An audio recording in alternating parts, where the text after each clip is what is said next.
Good day, everyone. This is your subject Social Studies, grade 9A and 9B. Your teacher here, Miss Michelle Joy. This video will serve as a recap makeup class, especially for the students who weren't able to attend our virtual class today. Let's proceed to our online learning discussion now. Class, before we proceed to our online discussion, I would like us to have a short recap or review of the last topics that we have discussed, which is about countries of North America.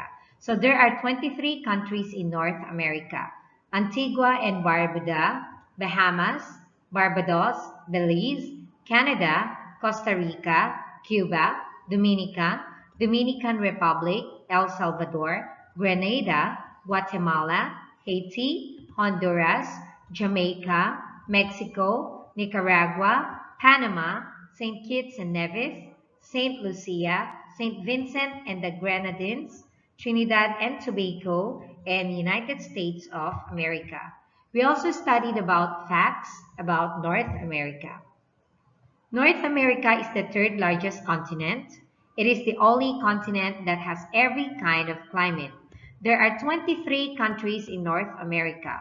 North America is situated in the northern hemisphere and the western hemisphere.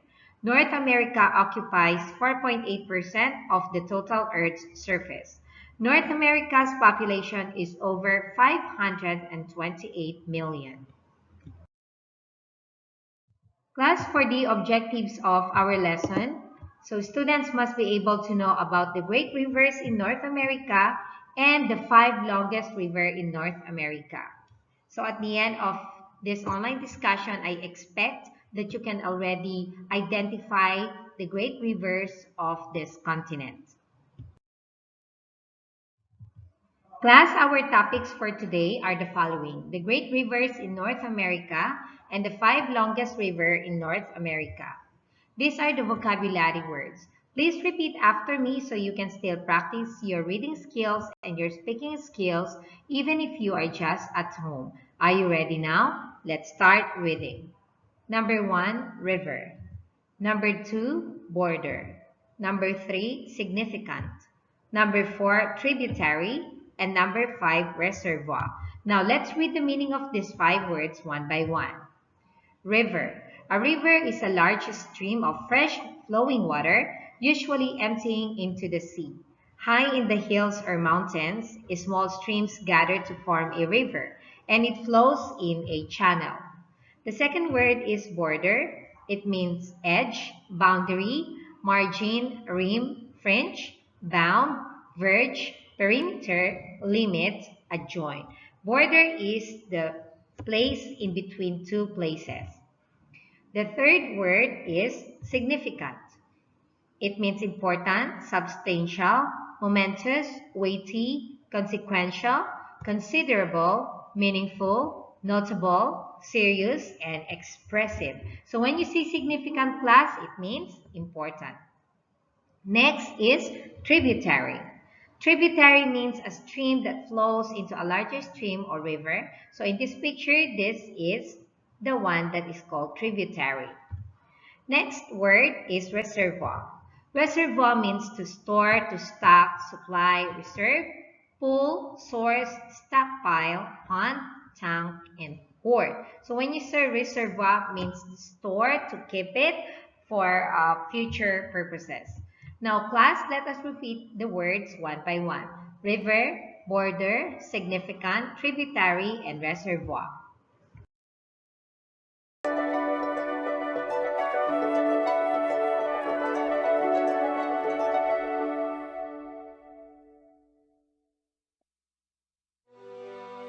The continent of North America is bounded on the north by the Arctic Ocean, on the east by the Atlantic Ocean, on the south by the Caribbean Sea, and on the west by the Pacific Ocean. Many people think of North America as Canada, the United States, and Mexico. But it also includes the 7 nations that make up Central America, as well as Greenland, Bermuda, and the island nations of the Caribbean. parts of the United States and Canada share many of the same physical features: rugged mountain ranges, plains and prairies, and scenic coastlines. Along the border, the climate and natural resources are also similar. These natural resources fuel industries like logging, mining, and fishing in both countries. Canada's climate is colder than the United States, with the far north staying frozen most of the year. The United States has a variety of climates, including hot, humid swamplands and dusty deserts.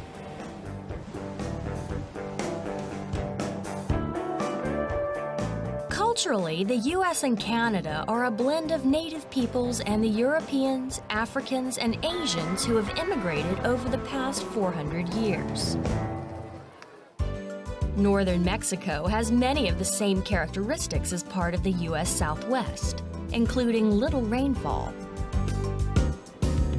But Mexico's plateaus, where the majority of the population lives, receive more rainfall, and the soil is fertile for farming and agriculture.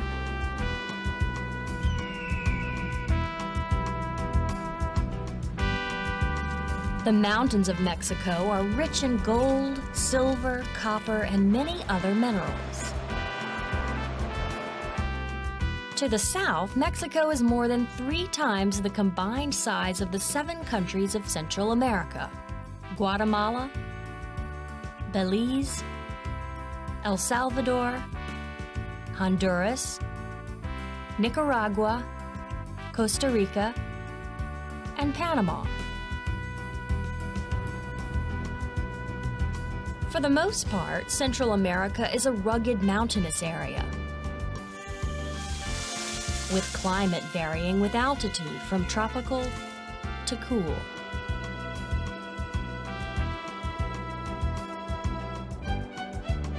The region's fertile soil is ideal for agriculture. Many people here earn a living by farming crops like bananas, coffee, and cacao. The islands of the Caribbean stretch more than 2,000 miles from the Florida Peninsula to the northern coast of South America. When Christopher Columbus came upon them in 1492, he called them the Indies. These islands separate the Caribbean Sea from the Atlantic Ocean, and today they are called the West Indies. Each island has its own character and culture.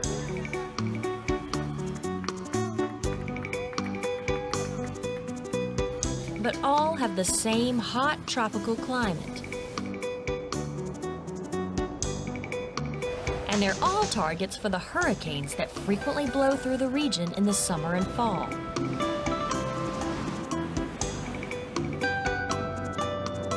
From Canada's frozen north to Panama's tropical heat, North America is home to more than 400 million people, making it the 4th most populous continent in the world.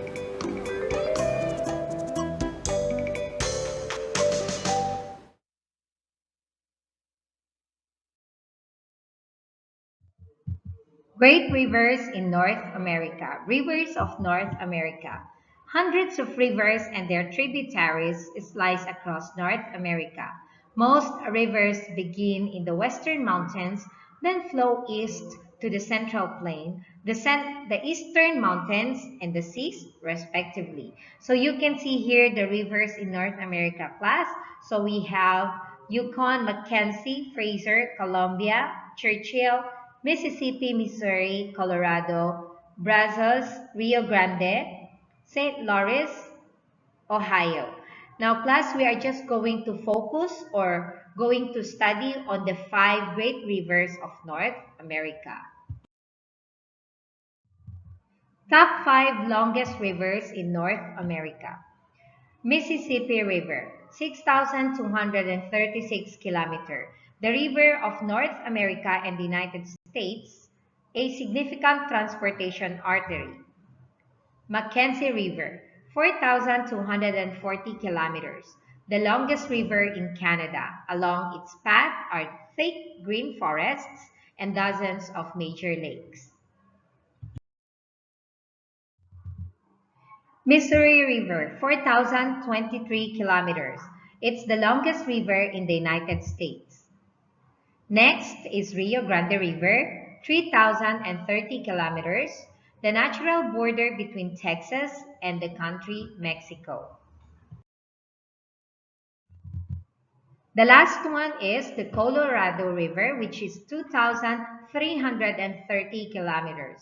Along its winding path are the famous Grand Canyon in northern Arizona and more than 30 electric power plants, as well as dozens of dams and reservoirs.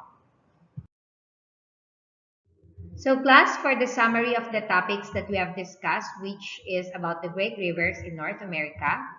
So number one is Mississippi. Number two is Mackenzie. Number three is Missouri. Number four is Rio Grande. And number five is Colorado. Class, for your activity, just click the link that I will be posting in Google Classroom so that you can answer. But it looks like this. So you have to press this one so you can watch the video. After watching the video, you can answer numbers 1, 2, and 3. Click finish, click check my answer, screenshot your scores, write your name, and upload in Social Studies album in your line group. Good luck, everyone! So class, we now come to the end of our online discussion. I hope you have learned something about the great rivers of North America. If you have any question, comment, suggestion, please feel free to call me or send me a message in my personal line account and I will get back to you as soon as I can. Thank you very much and I'll see you again next week. Goodbye, everyone.